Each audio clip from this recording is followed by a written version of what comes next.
saya sa buhay na bigay sa atin ang matagal na di na inaantay.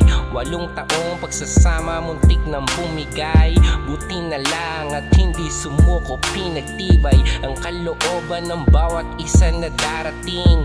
Di nang matagal na nating dasal at hiling, isang munting supling na lubos mamahalin. Matupad na tayo ay maging papa at mama din. Aanihin ang yaman kung hindi kompleto sa tingin. Puso, utak, pakiramdam na tayo'y di magiging pamilya kung bawat isa lamang ang kasama. Sa tagal ng panahon na tayo ay mag-asawa, ginawa lahat ng bilin, lahat dinasalan. Pagtatalig pumalagi, pinili na dalasan. Sa pag-asa na paggising, pagkaloob na sa atin ang matagal ang ninanais at ng ating mahagkan.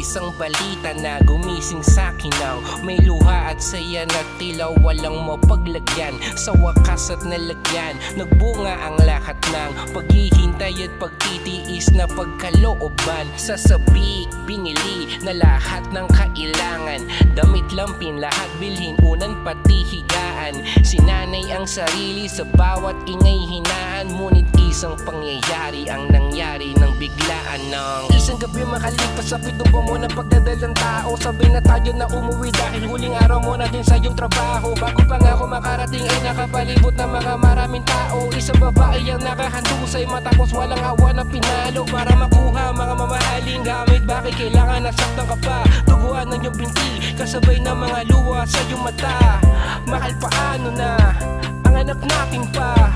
Huwag mong sabihin sa'kin na wala na siya.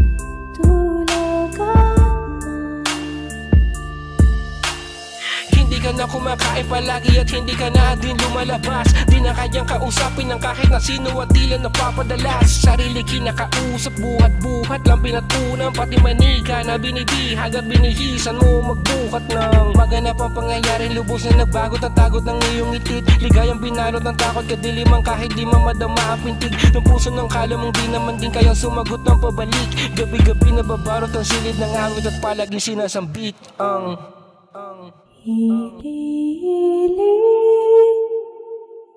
tulakan.